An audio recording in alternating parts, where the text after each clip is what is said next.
Well, today we're back and we're reacting to more tweets from Ottawa. And why? Why is this there? Like, I understand you want to like counter protest, but why the communist flag? Like, what's wrong with our flag? I don't.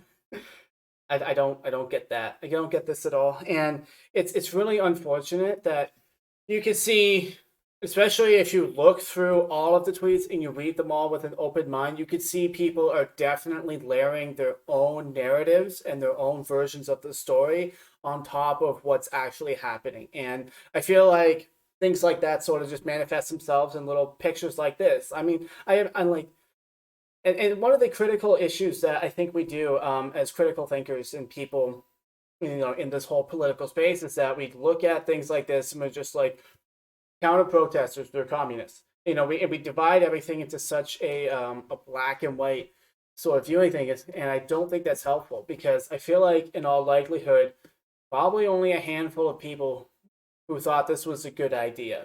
The other people just wanted the noise to stop and wanted their city back.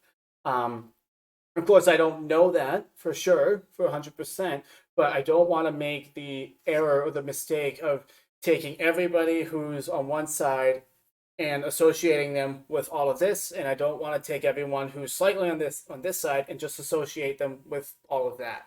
You know what I mean? Like when we paint people with broad strokes and broad brushes, it really makes it difficult to sift through the truth and actually find a solution that actually works, that actually creates good results, because we end up fighting a a semi-truthful manifestation of what's actually happening instead of the thing itself. And then when the people on the other side realize that you're slandering them and you're misrepresenting them, and every single side does this, it ends up being really unhelpful, and there's a lot of bitterness, and people just get really, really angry in the process. So yeah, I don't like the fact that there's a communist flag there.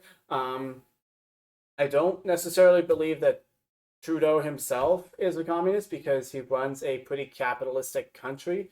Um, Although that's a discussion for another day, I'm sure. Maybe when I've done more research on it, because I don't like to speak on things that I don't know a lot of myself. But yeah, I understand tensions are high, and if somebody probably thought this flag was there, maybe it's a couple people who are really, really ideologically left.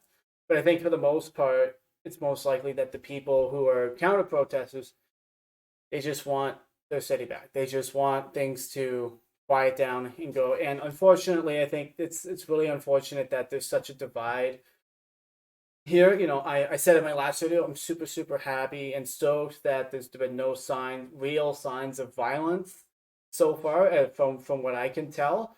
But I definitely, so I'm proud of that. But it definitely seems that there's a lot of people who are going to be really, really angry and really, really frustrated with how all of this went down for a lot of years to come, and that's unfortunate. And so I think we need to have a lot of empathy, a lot of grace and kindness.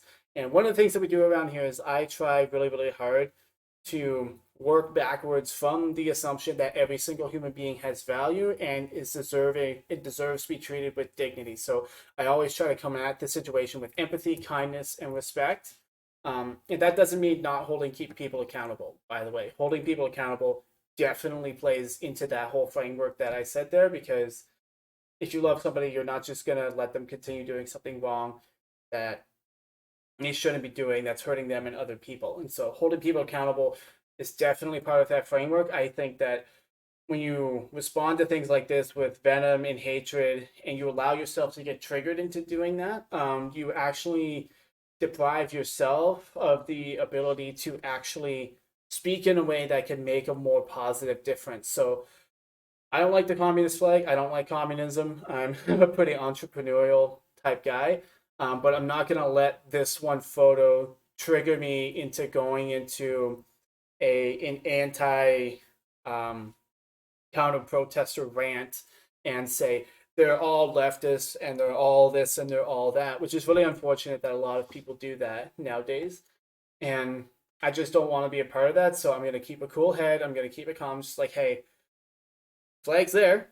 I don't like it, but it's probably only a handful of people doing it. Let's keep a let's keep a broad look on the picture, and let's make sure that we make a lot of allowances for nuance, because I think that's very, very important. Not everybody who is a counter protester is a communist. A lot of them, they just want their city back, and they just want the police to do what they think should be their job.